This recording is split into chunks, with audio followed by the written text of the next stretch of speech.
Las luces de las velas habían expirado. Era hora de dormir. Esa noche, la temperatura disminuyó considerablemente y Frederick pronto lamentó su decisión de habitar por unas semanas esa vieja y apartada cabaña.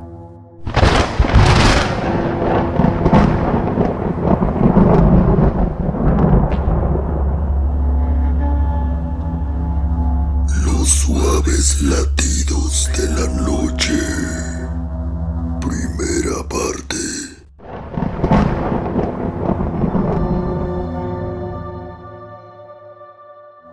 El hombre no era ningún loco. La gente lo reconocía como un gran artista, tan inteligente como creativo. Había encontrado en la pintura no solo una fascinante profesión, sino también un efectivo método para reprimir toda secuela de la depresión que lo había poseído en su adolescencia. Aunque sus pinturas no se exhibían en galerías de arte o en grandes museos, estaba satisfecho con el éxito alcanzado en los últimos años. De su imaginación surgieron emblemáticas piezas que, poco después de su creación, llegaron a varias partes del mundo, sirviendo como portadas para los más recientes álbumes de algunas distinguidas bandas europeas. Pero sus particulares obras no solo fascinaban a jóvenes y adultos, pues también había sido contratado en múltiples ocasiones como ilustrador de cuentos infantiles. Este último quehacer era la causa de su actual retiro. Una semana antes le había sido ofrecida la misión de dar vida a las imágenes que describirían a cada uno de los relatos presentados en el libro El Aya Carmín y otros cuentos del bosque báltico. Frederick era un hombre que disfrutaba de la naturaleza y encontraba en ella una inagotable inspiración, anhelada por cualquier artista. Por ello, tras aceptar complacido la mencionada faena, resolvió trasladarse a la rústica propiedad que le había sido heredada. Se trataba de una silenciosa cabaña en medio del bosque, ingeniosamente construida por su bisabuelo y los camaradas de éste hacía medio siglo. El lugar perfecto para un genio taciturno. No era la primera vez que el pintor visitaba esa modesta construcción. Cuando era niño, él y su familia se habían hospedado allí un par de veces, en algunos periodos vacacionales.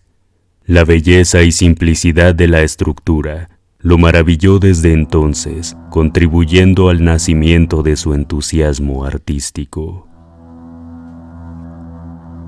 Pero aquella noche, la tercera desde su llegada, el despiadado frío del bosque casi lo hizo arrepentirse de haber elegido ese como su lugar de trabajo.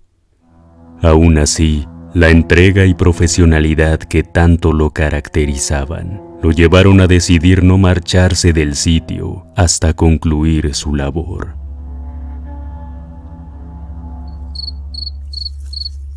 Hacia la medianoche, cuando se encontraba dando sus primeros pasos sobre el mundo onírico, percibió un repentino sonido que lo devolvió a la realidad de un sobresalto. Con la mirada fija en la oscuridad, permaneció unos minutos, escuchando la familiar tonada que asemejaba los latidos de un corazón cansado y decrépito. Atónito, se levantó y encendió la lámpara colocada junto a su cama, con intención de alumbrar cada rincón de su dormitorio, en busca de aquello que producía el estremecedor sonido. Su investigación no se limitó al dormitorio y se prolongó, sin éxito, por más de una hora, mientras los latidos apenas audibles se apagaban hasta desaparecer. 2 horas más fueron necesarias para que el pintor recuperara la tranquilidad y fuera vencido nuevamente por el sueño. A la mañana siguiente, cuando la luz del sol se abrió paso a través de las empañadas ventanas, salió dispuesto a dar una caminata con dirección al lago. A pesar de los agradables sonidos silvestres, el trayecto no le resultó reconfortante como otras veces, pues sus pensamientos continuaban atados a lo ocurrido horas antes. No era miedo lo que lo embargaba, sino una profunda inquietud por saber la causa de tal fenómeno. No obstante, aunque notablemente inconforme, terminaría por conjeturar al cabo de unos minutos que aquello tan solo había sido fruto de uno de sus más vívidos sueños. Permaneció a orillas del lago un tiempo considerable, admirando su forma e imprimiendo sobre el cuadernillo que llevaba siempre consigo una serie de trazos inspirados por la belleza natural del sitio. Deseó permanecer allí por siempre, sumergido en tan virginales tierras, acompañado solo por los árboles. Sin embargo, era necesario volver a la realidad. Al regresar a su temporal morada, continuó trabajando en sus pinturas y el resto del día transcurrió con total normalidad. Fue el devenir de la noche, seguido por el desvanecimiento de las luces en el interior de la cabaña, lo que devolvió al solitario hombre la inquietud hasta entonces olvidada. Incapaz de cerrar los ojos, con la mirada perdida entre las sombras, recordó contra su voluntad los latidos surgidos de entre la noche, la gélida noche anterior. Las graves notas de aquellas palpitaciones retumbaron en su cabeza, provocando la transpiración de su desvaída piel.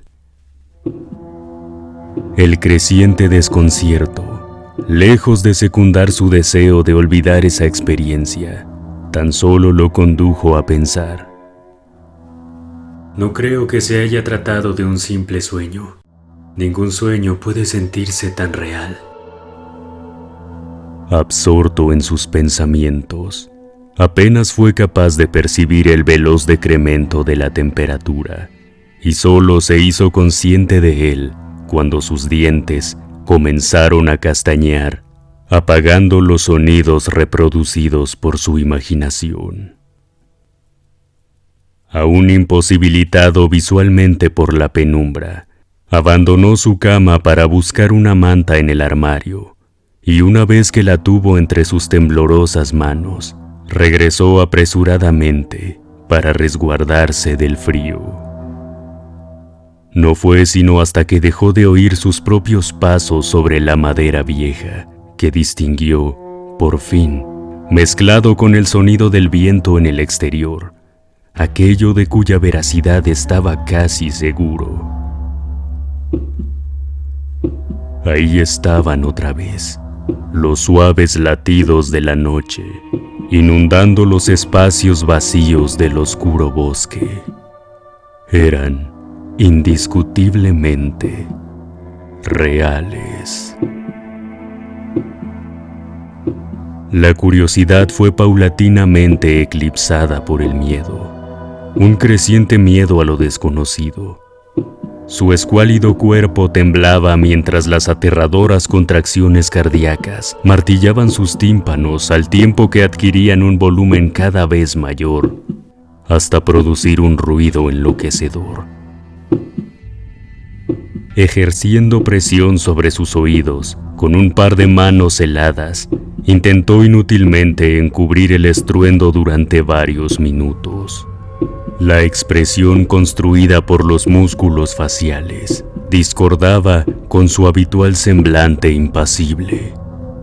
De pronto, en medio de aquel tormento, tuvo lugar un suceso no manifestado la noche anterior.